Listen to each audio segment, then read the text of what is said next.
Vendo o Senhor que Lia era desprezada, fê-la fecunda, ao passo que Raquel era estéril. Concebeu, pois, Lia e deu à luz um filho, a quem chamou Ruben, pois disse: o Senhor atendeu a minha aflição, por isso agora me amará meu marido. Concebeu outra vez e deu à luz um filho e disse: soube o Senhor que era preterida e me deu mais este. Chamou-lhe, pois, Simeão. Outra vez concebeu Lia e deu à luz um filho e disse: agora desta vez se unirá mais a mim o meu marido, porque lhe dei à luz 3 filhos, por isso lhe chamou Levi. De novo concebeu e deu à luz um filho, então disse: esta vez louvarei o Senhor. E por isso lhe chamou Judá e cessou de dar à luz. Meus irmãos, no domingo passado, nós tivemos a oportunidade de meditar sobre esse capítulo 29 de Gênesis, quando nós trabalhamos sobre o tema ligado à obsessão de Jacó pela vida de Raquel, para ter Raquel como esposa. E nós observamos então que Deus estava trabalhando no coração de Jacó e que este apego obsessivo que ele teve pela Raquel lhe custou muito caro. Custou 20 anos de trabalho e de jugo debaixo de serviços prestados ao seu sogro Labão. Agora nós estamos chegando ao final do capítulo 29 e nós encontramos aqui um relato, a narrativa que Moisés nos informa, daquela filha que ninguém queria, que o pai não queria, que o marido não queria. A moça que foi trocada na noite do casamento, na noite de núpcias.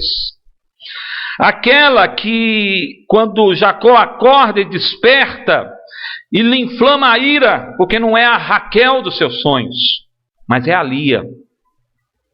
Lia, a desprezada, aquela que Deus amparou. Podia muito bem ser o tema e o título da mensagem desta noite. Lia, a desprezada que Deus amparou. Nós vemos então, meus irmãos, que existia então não somente a idolatria masculina, a obsessividade de Jacó por Raquel, mas também o texto não deixa de nos mostrar que, por um outro lado, havia uma necessidade de uma busca de um significado feminino. Lia tentava encontrar sentido para a sua vida. E ela buscava isso à medida que Deus a fez fecunda. Ela buscava esse sentido ao dar filhos a Jacó. E cada filho que nascia, ela colocava um nome nesse filho que significava os mais profundos anseios de sua alma. E cada filho que nascia parecia que as suas esperanças eram renovadas, que finalmente seu marido a olharia com outros olhos, se interessaria por ela. Jacó está à procura de sexo apocalíptico. Nós falamos isso. Ele não vê a hora de possuir finalmente Raquel, aquela por quem ele está terrivelmente apaixonado. Quando ele descobre que não é Raquel que está dentro da sua tenda, mas Lia, ele vai ao encontro do seu sogro e ele tem um debate acalorado. Que é isso que me fizeste? Não foi por esta que eu trabalhei 7 anos, mas foi por Raquel. E seu sogro, então, um homem sem escrúpulos, finalmente revela para ele aquilo que ele deveria saber. Ora, não é assim costume em nossa terra dar a filha mais nova, mas nós entregamos a primogênita. É a mais velha que tem que casar primeiro. Trabalha mais 7 anos e leva a Raquel de contrapeso. Então ele aceita aquele acordo. Passado uma semana, finalmente Raquel lhe é entregue. Lia, mais tradicional, está tendo filhos e tentando encontrar sua identidade no papel de esposa. Mas ambos, tanto Jacó como Lia, estão frustrados. Ernest Becker explica por quê. Ele diz o seguinte: o fracasso do amor romântico como solução dos problemas humanos é parte da frustração do homem moderno. Nenhum relacionamento humano pode suportar o peso do endeusamento. Por mais idealizado e idolatrado que seja o parceiro, ele inevitavelmente mostra imperfeições e fraquezas. No final das contas, o que é que queremos quando elevamos nosso parceiro a esta posição? Queremos nos livrar de nossas culpas, nossa sensação de vazio. Queremos ser justificados, saber que nossa existência não é em vão. Queremos, na verdade, ser redimidos. Nada menos que isso. Não é preciso dizer que parceiros humanos não podem nos redimir. Com relação, então, ao amor romântico, meus irmãos, tanto a idolatria estereotipada do homem quanto a da mulher são becos sem saída.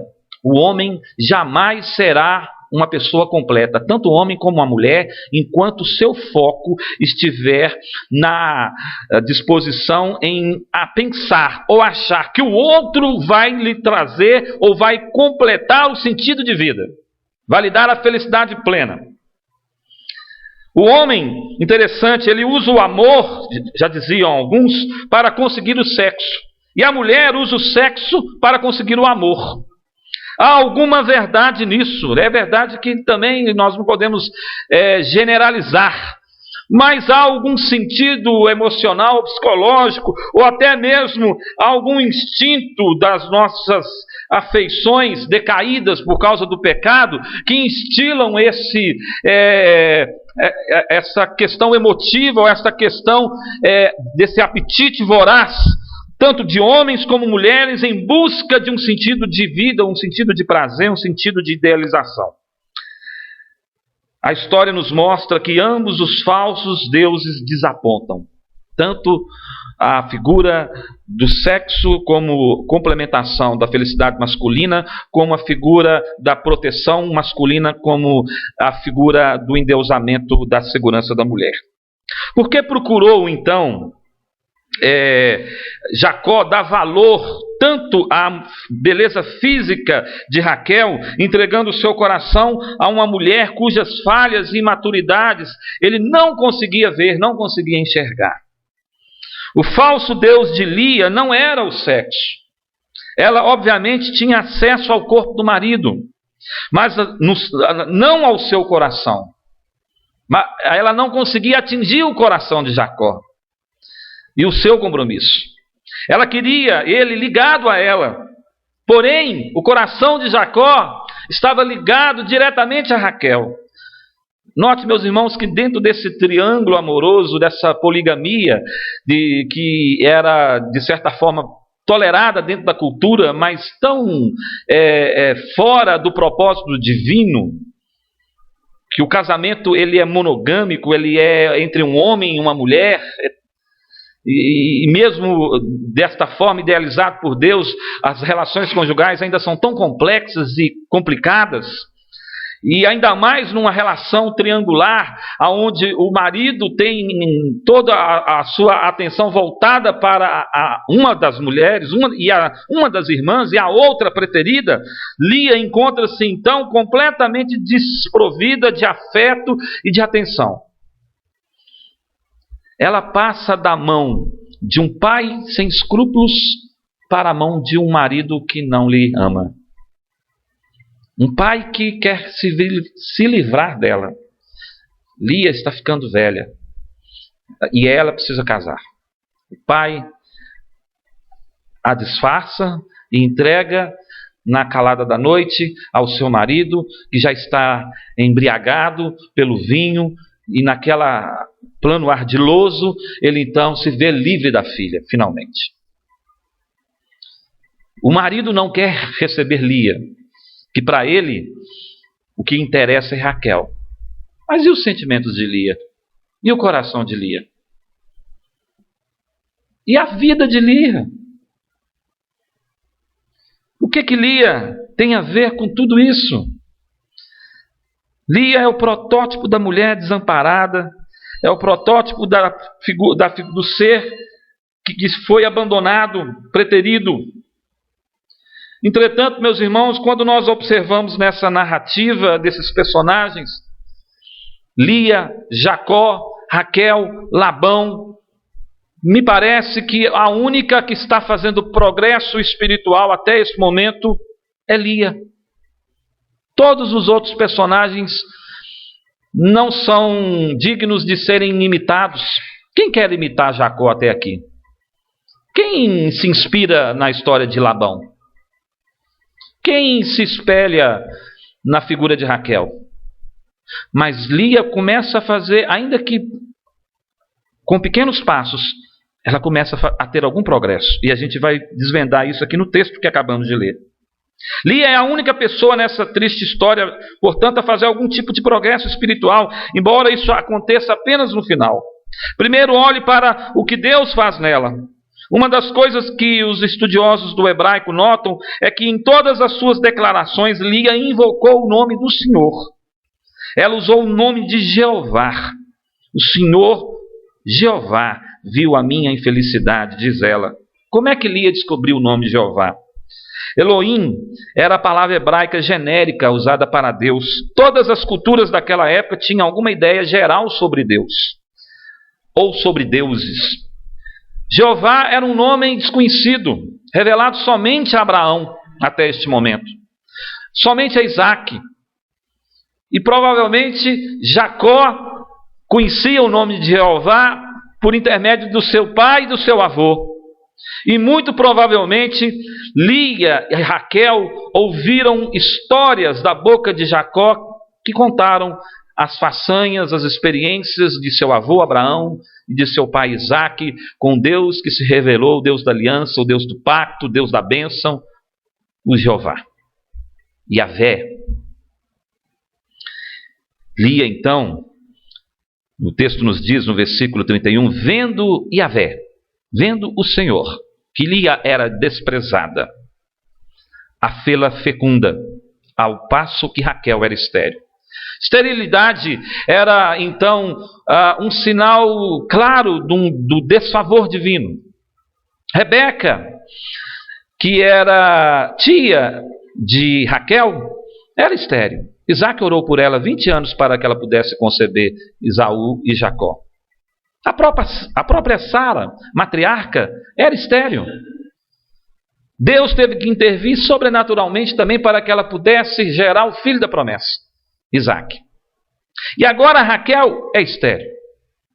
Mas Deus olha para Lia, aquela que é desprezada, desamparada, aquela que parece que não tem ninguém por ela, e a faz fecunda, a abençoa.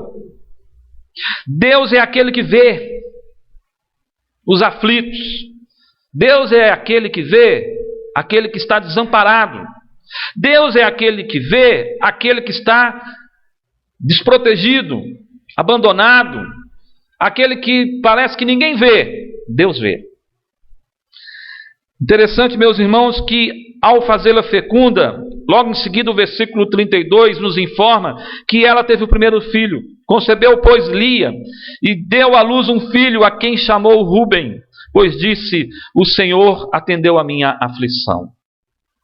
Até aquele momento, Lia era uma mulher desamparada e aflita, porque ela não tinha nada, nenhum recurso que pudesse chamar a atenção de seu marido. Ela não possuía a beleza, a graciosidade física que a sua irmã Raquel tinha. E por ser uma mulher comum e não ter esses atrativos físicos, e o seu marido está completamente com os olhos voltados para a sua irmã, ela era então desprezada e aflita por isso, sem sentido de vida, sem saber o que será do seu futuro. Ao conceber Ruben, Ruben significa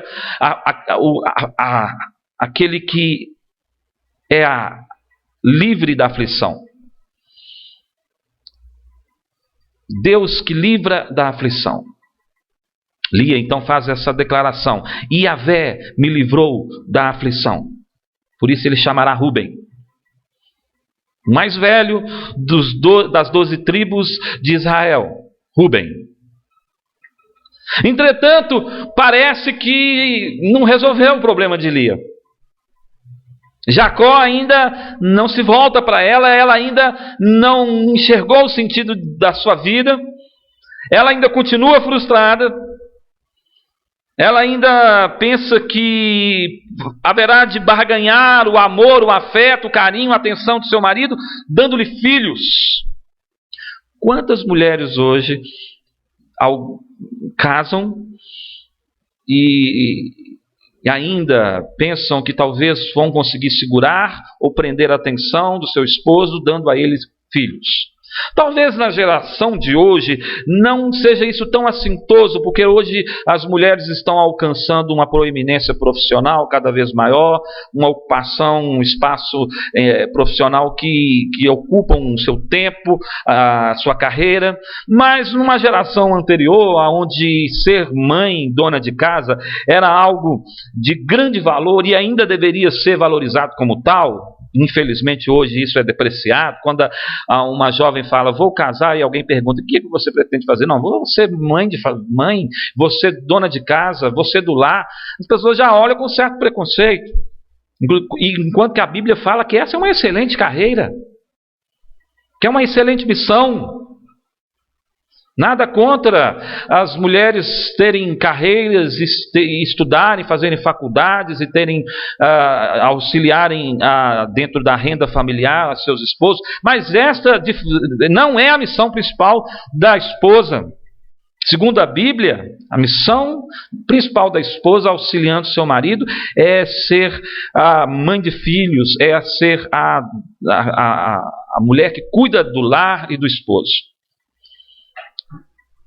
Há pouco tempo, lendo um livro que trata sobre provérbios, fazendo um paralelo entre grandes gestores de negócios e a sabedoria de Salomão. Uma mulher, uma grande empresária nos Estados Unidos, ela era presidente de uma multinacional de grande renome internacional nos Estados Unidos. Ela, depois de alguns anos de carreira, ela optou por interromper aquela carreira de sucesso para dedicar-se a ser mãe e ser dona de casa.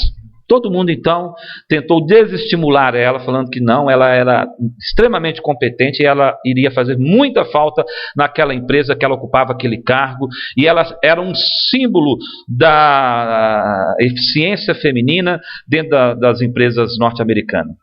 Então ela declarou que ela descobriu que para ela o que fazia sentido de vida era descobrir a sua missão de ser mãe e de ser dona de casa. E que quando ela percebeu que aquilo era uma missão gloriosa, uma missão divina, ela abraçou essa nova carreira, deixando a outra para trás, sem nenhum tipo de pesar. Pelo contrário, encontrou nisto a felicidade, sabendo que isto provinha de Deus. Entretanto, meus irmãos, este não deve ser o foco principal de qualquer pessoa. Achar que ao cumprir o mandamento de Deus de ser a mãe, de ser progenitora, de ser aquela que vai cuidar do lar, encontrará então o seu sentido de vida, a mulher encontrará a felicidade, pode ser também uma grande falácia. Porque a missão deixa de ser um meio, passa a ser um fim. E nós vamos ver mais no final que o fim principal do homem, como diz o nosso catecismo, é conhecer a Deus, adorá-lo, gozá-lo para sempre. Deus é o sentido principal da nossa vida. E Lia só vai descobrir isso no quarto filho que nasce, que Yahvé é o seu Senhor. Aqui ela descobre, quando nasce o primeiro, que Yahvé a livrou de uma aflição, temporariamente. Temporariamente ela já não está tão aflita mais. Mas logo em seguida, o texto continua dizendo que ela concebeu outra vez, versículo 33. E deu à luz a um filho e disse: soube o Senhor que era preterida. Quer dizer, ela continuava preterida. E me deu mais este. Chamou-lhe, pois, Simeão. Simeão agora parece renovar as esperanças de Lia. Simeão provavelmente significa aquele que ouve. Se Rúben aplaca a aflição, Lia ainda continua a levar diante de Deus o seu choro, as suas lágrimas, porque o seu caso não está resolvido. E Deus então lhe concede um filho e ela põe o nome de Simeão, aquele que ouve. Deus me ouviu, me deu um outro filho. Mas ainda assim a situação não está resolvida.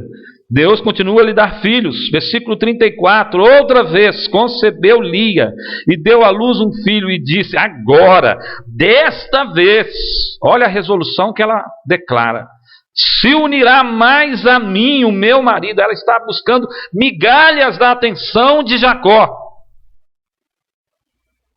porque lhe dei à luz 3 filhos. Por isso lhe chamou Levi. Levi, aquele que se apega. Meu marido agora vai se apegar em mim. Raquel não conseguia lhe dar filhos, mas Lia, nesse momento, já tinha lhe dado 3 filhos. Agora sim, ele vai se despertar. Mas Jacó não se despertou. Não olhava para Lia.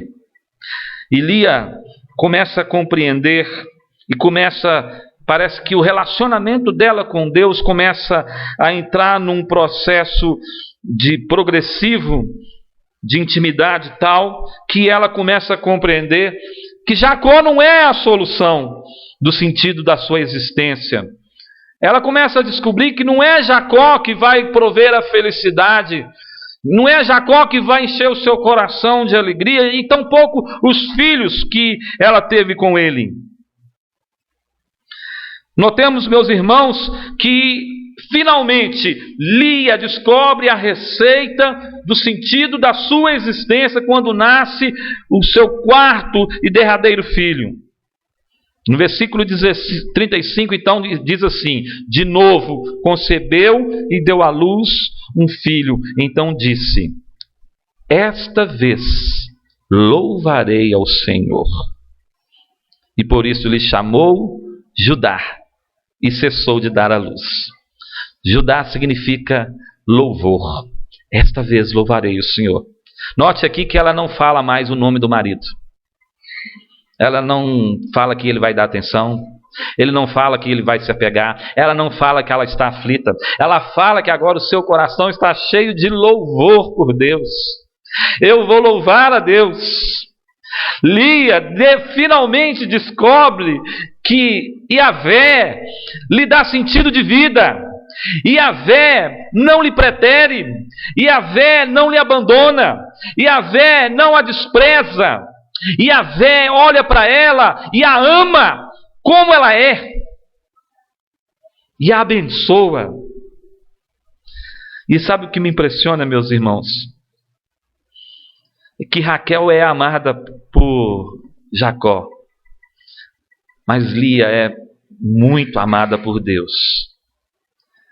E Lia é mãe de Judá. E Lia é mãe de Jesus.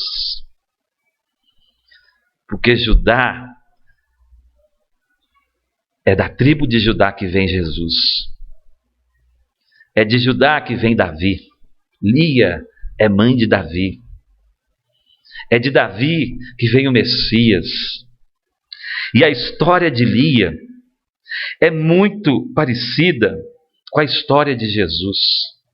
Porque Jesus também foi desprezado dos homens. Jesus foi preterido. Jesus foi humilhado. Jesus foi desprezado e abandonado. Jesus se fez pecado em nosso lugar. Lia, meus irmãos, descobriu o verdadeiro noivo, o verdadeiro marido, aquele que jamais trai, aquele que jamais abandona, aquele que jamais nos frustra, aquele que nunca deixa de nos amar. O que é que Deus fez nela para que ela chegasse a essa conclusão? Nós temos que olhar, meus irmãos, para o que Deus fez nesta mulher, porque Lia serve de inspiração para nós nesse momento. Lia deve ter sentido que havia algo de especial nesse último filho. Ela deve ter tido a intuição de que Deus fizera algo por ela. E ele de fato fizera. Certamente o autor de Gênesis sabia disso. O filho era Judá. E em Gênesis 49, quando Jacó está à beira da morte, ele chama todos os seus filhos, e quando ele impõe as mãos sobre Judá, ele profere uma bênção especial em Judá, o leãozinho de Judá, da onde virá o rebento do Messias, da onde virá a semente da mulher. É em Judá que virá o Salvador. É em Judá que virá o Messias, o Redentor, o Senhor, o noivo, o marido da igreja, o rei. Deus ama, Deus adota aquela mulher que ninguém queria, que era mal amada, e fez dela a mãe ancestral de Jesus. Deus, será que Ele gosta apenas de vir apenas aos oprimidos? Não, meus irmãos, esse presente maravilhoso dado a Lia significa muito mais do que assistir o oprimido. O texto diz que quando o Senhor viu que Lia não era amada, Ele a amou. É como se Deus declarasse: eu sou o verdadeiro noivo. O marido das sem marido. O pai dos órfãos. Aquele que acolhe as viúvas. Esse é o Deus que salva pela graça. O Deus dos perdidos, dos desamparados. Os deuses das religiões moralistas, meus irmãos, favorecem os bem-sucedidos e os conquistadores. São esses que sobem as escadas morais rumo ao céu. Mas o Deus da Bíblia é aquele que desce a este mundo para realizar a salvação e nos dar a graça que nunca conquistaríamos sozinho. Lia não consegue chegar até Deus, mas Deus desce até ela e a visita. Ele ama os não amados, os fracos, os que ninguém quer, Ele quer. Ele não é apenas um rei de quem somos súditos, nem apenas um pastor de quem somos ovelhas. Ele é um marido e nós somos a esposa. A Bíblia usa esta analogia maravilhosa. Ele está encantado conosco, mesmo com aqueles dentre nós que ninguém mais nota. E aqui está a força que superamos as idolatrias. Nós podemos tirar o foco da pessoa que está ao nosso lado, que a gente acha que é ela que dá sentido à nossa vida. Isso não significa, meus irmãos, que a gente não pode estar enamorado, ter afeto pelo cônjuge, pelo noivo, pelo filho, pelo neto. Mas isso significa que não são estas as pessoas que vão dar sentido à nossa vida, à nossa existência. Elas são presentes de Deus. Elas são meios pelos quais devemos adorar a Deus. Mas é Deus, em primeiro e em último lugar, que deve ser adorado e entronizado em nossos corações. O Senhor estará a nos dizer, sou o verdadeiro noivo. Há apenas um par de braços que pode dar tudo o que seu coração deseja e esperar por você no final dos tempos. Se você se voltar para mim e souber que eu amo você agora. No entanto, meus irmãos, não apenas os que não têm cônjuge precisam ver que Deus é o seu principal cônjuge, mas também aqueles que os têm. Eles precisam disso para salvar seus casamentos do peso esmagador de suas expectativas divinas. Se você se casa com uma pessoa esperando que ela seja um Deus, o desapontamento é inevitável. Não é que você deva amar menos o seu parceiro, Como podemos conhecer o amor de Deus de forma profunda, a ponto de libertar nossos cônjuges de nossas expectativas sufocantes, voltando-nos àquele para quem a vida de Lia aponta, para Deus, dando a quem nós amamos esta liberdade. A liberdade de que aquela pessoa que amamos, ela não é a mais importante na nossa vida, mas é Deus. Isso não significa que ela é de menor valor, menor apreço. Ela é importante, mas não mais do que Deus. Lia, meus irmãos, recebeu o homem também que ninguém queria. Ela recebeu Cristo na pessoa de Yahvé. Quando Deus veio ao mundo em Jesus Cristo, ele era verdadeiramente o filho de Lia. Antes de Jesus ser o filho de Maria, ele era o filho de Lia. Ele se tornou o homem que ninguém queria. Ele nasceu em uma manjedoura. Ele não tinha qualquer beleza que agradasse, segundo Isaías 53, 2. Ele veio para que os que eram seus, mas os seus não o receberam, segundo João 1,11. No final, todos, até os seus discípulos mais próximos, o abandonaram. Jesus clamou até mesmo ao seu Pai na cruz: por que me abandonaste? Porque ele se tornou filho de Lia, meus irmãos. Porque se tornou o homem que ninguém queria. Por você e por mim. Ele experimentou o desprezo, o abandono. Ele morreu em nosso lugar, experimentou a nossa morte. Por amor. Por um propósito mais elevado. O texto que nós lemos hoje de Isaías 53. Ele viu o penoso trabalho de suas mãos e ele agradou. Ele sofreu e padeceu as nossas dores. Pelas suas pisaduras nós fomos sarados, curados. Se estivermos profundamente tocados por esse amor, se Deus nesta noite nos visitar e nos tocar por esse profundo amor de Jesus, isso vai fazer com que o nosso coração se desligue de outros pretensos salvadores. Não encontraremos em nenhuma figura humana algo semelhante a Cristo que nos salve, que redima, que dê sentido à nossa existência e à nossa vida. Nós pararemos então de buscar a nossa própria redenção através de ocupações e relacionamentos, porque nós já estamos redimidos. Na minha época de juventude, eu tinha um colega de igreja, um irmão, um amigo de igreja, jovem também. Esse moço namorava uma moça, uma atrás da outra. Impressionante. Eu tinha namorado as meninas quase toda a igreja. Além de já estar ficando mal falado na igreja, ninguém queria saber mais dele. Hoje eu entendo um pouco que a questão não era só uma falha de caráter. Aquele moço estava procurando um sentido de vida que ele não encontrava. E vice-versa também. Moças que estão procurando aí um namorado e não dá certo, procura outro, não dá certo, procura outro, não dá certo, e não consegue esperar e aguardar no Senhor. Na verdade, estão procurando um redentor na pessoa errada. Esquecem que o único redentor que pode dar sentido à vida é Cristo. E no tempo certo, Deus haverá também de dar a bênção, como deu a bênção a Lia. Deu a ela ajudar. Motivo do seu louvor. Louvor a Deus, por causa de Deus, e não mais por causa de Jacó. A única forma, meus irmãos, de livrar o coração de uma antiga afeição é pelo poder de uma nova.